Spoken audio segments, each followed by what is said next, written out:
Welcome to Vermont Voices. I'm Cherise Madigan, and today we're joined by Yvonne Lodico of the Organization for Governance, Reconciliation, Agriculture, and Coexistence. Prior to founding the GRACE Initiative, Yvonne worked extensively with the UN and also boasts degrees from NYU, Columbia, and Yale. She's an incredibly inspiring woman doing important work for our community and for the world, so I'm so excited to learn more about her initiative. And Yvonne, I'd love to start by asking you a little bit more about your background and the work you do with the GRACE Initiative. Thanks for inviting me, Cherise. So my background up to starting the initiative was mostly working in the UN, beginning even as I was saying earlier as an intern. And I worked in peacekeeping on 4 peacekeeping missions, with the last one being in Timor-Leste, and then also heading up an office in the UN, focusing on training the diplomats on multilateralism and developing programs on peace and development, and more on post-conflict countries and countries in transition. Great. And how did you come to found the GRACE Initiative? Well, I think more and more the programs I was developing in the office focused on either reconciliation, women, peace and development, and also counter-violent extremism. And we had tried to start even a group of friends for Syria in July of 2013. Wow. And it's I believe a lot in multilateralism, but sometimes there are issues that are very hard to move forward, that are become more and more intractable, either because of the Security Council or other member states' interests. So I've noticed that a lot of NGOs had that flexibility to be able to move into that space. And as the peace process in Colombia was making more and more progress, I just thought, I really want to work on the reconciliation Absolutely. in Colombia and help that process become more sustainable. That's great. And is there any particular reason you chose to base the GRACE Initiative out of Vermont? Well, other than having a house here. Yeah, absolutely. But I didn't have to do that. I could have just stayed in New York, and that would have been very easy for liaising with people at the UN. Or I even thought of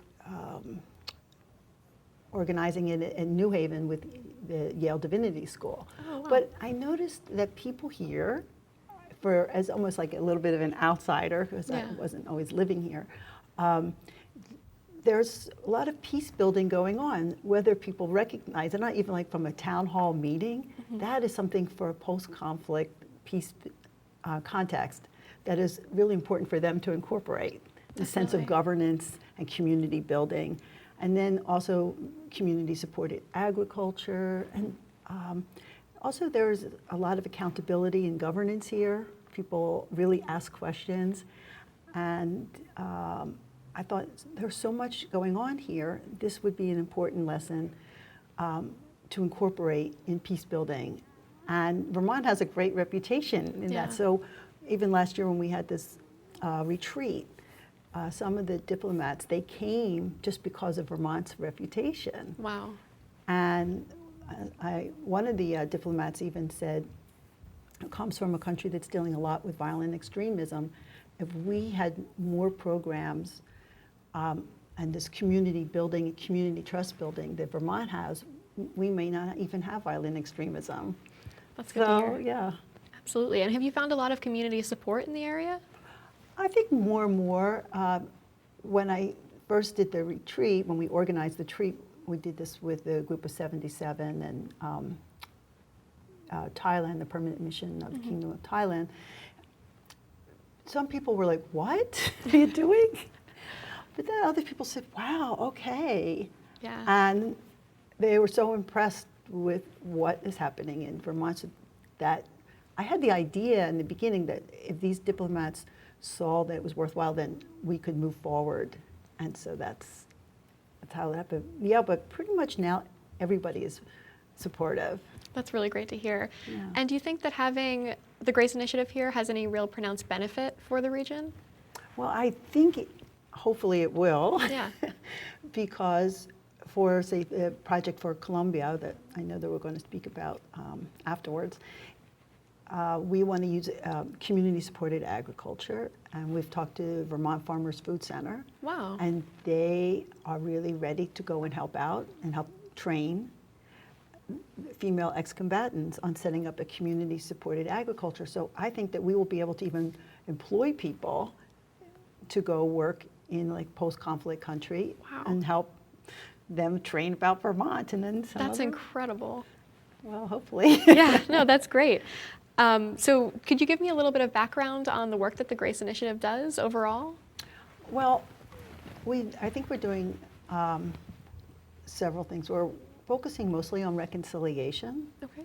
And so we're looking at different projects in post-conflict countries or countries that are dealing with a lot of like intercommunal violence. Mm. So we are focusing on Colombia, but also Nigeria. And we're also looking at a project in Kenya.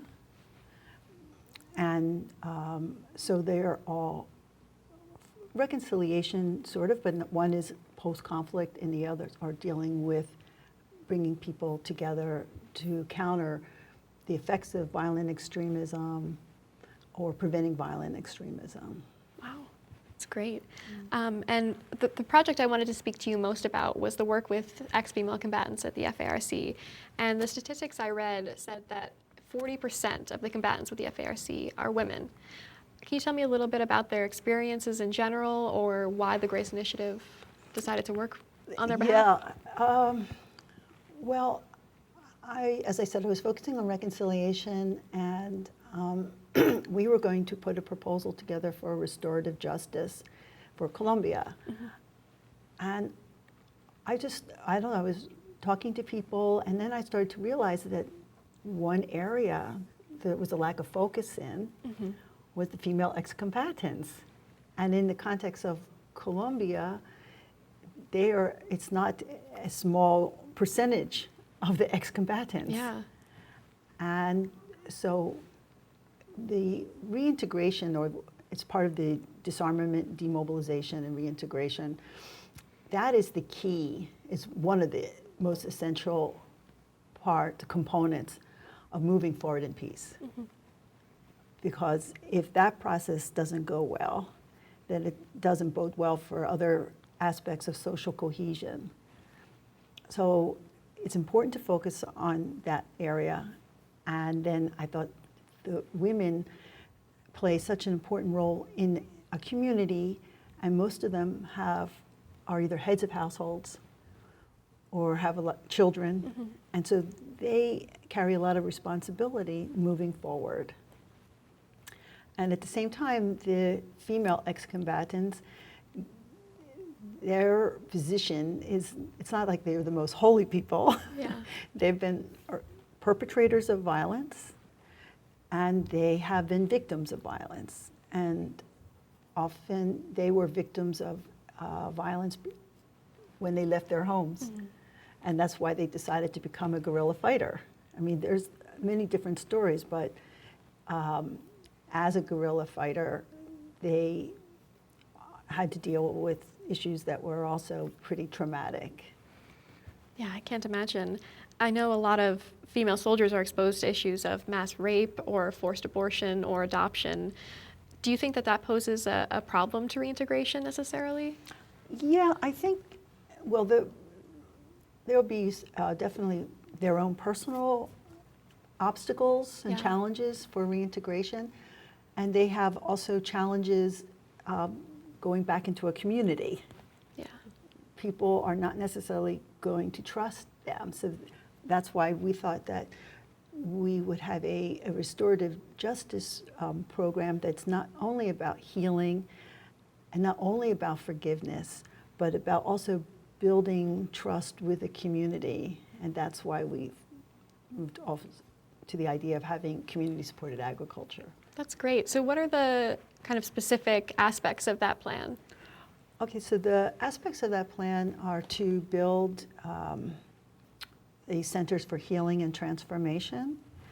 And through those centers, there'll be sort of historic memory, and they'll be involved in building it and painting it and maybe putting murals, and we hope that the community will be involved in that, so it's another area of building trust. We will look to get solar power. Maybe there'll be more Vermont interest there. Absolutely. And because it's likely that the areas where this will take place, there may not be electricity, or there'll be issues of electricity. And then we may have a demining component where the women will also be trained for the demining in that area, which is another, not only demining, but it's also trust building. And then the community supported agriculture will be a way of earning income, but also producing produce and developing more links in the community.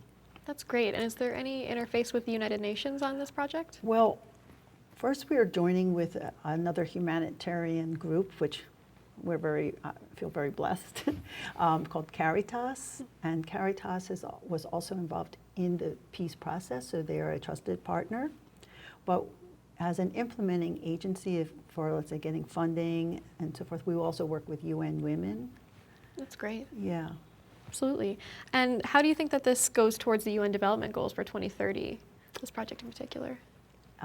Well, as you know, there are 17 goals. Yeah, it's very easy for it to make at least to be oriented towards one of those goals. But we will, obviously, there's gender equality, peaceful and inclusive societies. There's a focus on consumption, and also reducing poverty, income inequality. So I think we will definitely be able to move toward at least 3 of the goals. That's great. And are you hopeful overall about the status of the peace process in Colombia? Well, I would say I'm hopeful, but at the same time, there are some challenges. There are challenges from the previous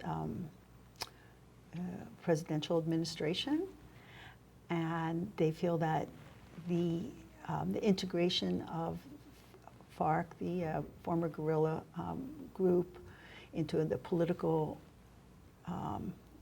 system, or that is not correct.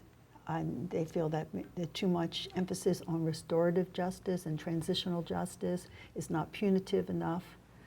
And so they are trying to stall that process, but many people are supportive of this peace process, and the international community has overwhelmingly showed its support through a Security Council resolution, which was unanimous. It's hard to get. Yeah, exactly, from the Security Council. And there's just overwhelming support from the international community to keep this peace process moving forward. It's the only peace process right now that is a beacon of hope, and I think that it's important that it moves forward and gets as much support as possible. Absolutely. And do you think it's important for the FARC to have a designated political role in that process? Well, I understand why some people would hesitate.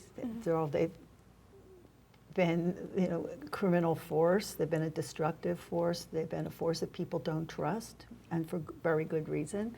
But at the same time, this was one of the points that FARC was really not ready to eliminate from the negotiations. And at the same time, I think that it has a lot of foresight, because it's a way of integrating the opposition force and making them part of the system, so that they have a stake in this peace process and they're not on the outside.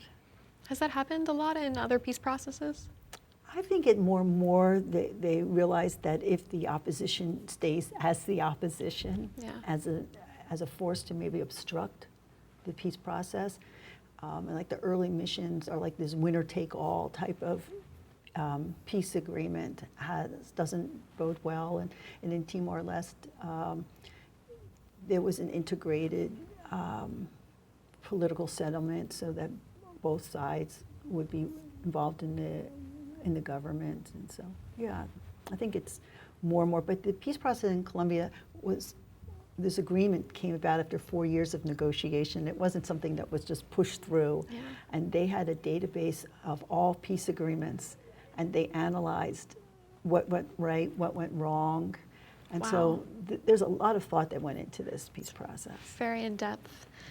And do you think the experience or the high percentage of female fighters in a rebel group like the FARC is average, or is that kind of out of the ordinary? I think it's a little bit on the higher side. Yeah. 40% is, but it's not the first, guerrilla group that had female combatants. But I think in this case, there really was a higher percentage. Absolutely. And do you think they face any particular challenges trying to reintegrate into society more so than their male counterparts? Well, they have security issues, Yeah. human security issues, and they will be responsible. Many of them are heads of households, Yeah. and will have children, and but they are kind of very key to this building an inclusive, sustainable peace. So it's important to include them. But they've also done studies, I think UN Women, and even though not even in the case of female ex-combatants, but in this process, the women, when they come out of in Colombia it's called laying down of arms. They didn't want to call it demobilization per se. And so after going through this laying down of arms, the government will have a process of giving them funds. But it's a little bit slow, and there's a lot of capacity building. But in all ends of a lot of other peace processes, the combatants will get a sum of money.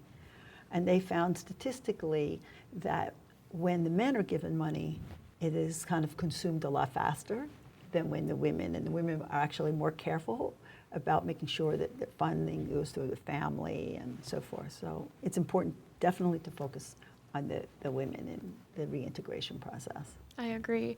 And some of the research I did showed that a lot of the kind of propaganda, for lack of a better word, going out from the government is focused on these female fighters regaining their femininity by giving up soldiering. Yeah, right. Do you find that problematic, or? Yeah.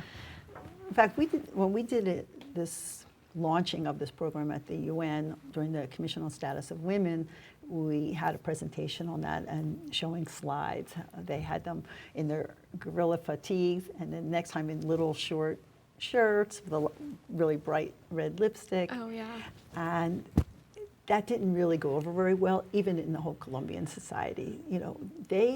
Many of those women had very important roles. They weren't all victims. Absolutely. And they were leaders. And so that's why we thought that if they could build this program, it would also give them like self-esteem, because there is training that they have found, training as a seamstress or a cleaning person. It will be a way of gaining income, but there's not the same kind of satisfaction of leading an army. So, they will face a lot of this reintegration that all combatants have to face. Absolutely. But finding, many of them were never this very beautiful woman to begin with. Yeah. And so putting them into that stereotype is not really who they are. Yeah, I can see where that would be very problematic. I think even in countries like the US, those issues like equal pay and equal opportunity are not a given. Do you think that those female fighters will have a similar equality that they saw in the FARC? Or? Yeah, I think that's a point, that's a really good point. Well, first, when they were guerrilla fighters, they weren't paid any income. Mm-hmm. FARC was a sort of communist, I don't know, but that was the early ideology. And so the soldiers weren't really paid, but they were given housing, they were given responsibility, and so they were taken care of. So that would be one hurdle to get over, like actually earning and paying your bills. Yeah, so I think they will have a lot of transitions that they will have to face. Absolutely. And looking forward, what does the Grace Initiative hope to see out of this project? Well, we hope that we have the 2 centers as a pilot project. We hope that we can build more. But we also recently, someone wrote to me and asked whether or not this would also be applicable in other places, like in Africa. That's great. And so maybe we will start a sort of model for the reintegration of female ex-combatants, not just female ex-combatants in Colombia. And that's a topic that's not addressed very often, unfortunately. Yeah. That's great. And do you think that the average viewer has a way to get involved in this process or support these goals in any way? Well, that's a good question, but I think when we start to really build up for the community-supported agriculture, people Yeah. may have ideas on what we could hold, like some mini town hall meetings, That and would be ask great. people what they think. I think we could collect ideas, especially so many people here in Vermont have had diverse experience, and then also with, I think, energy, some kind of sustainable energy use would also be important. Absolutely. Well, thank you so much for joining me today, Yvonne. I yeah, really it's my pleasure. appreciate it. And to learn more about the female FARC fighters or about the work that the Grace Initiative does, check out our column in the Manchester Journal next Friday, or you can catch up with the Grace Initiative at www.grace-initiative.org. This has been Vermont Voices, linking the local to the national. Have a great night.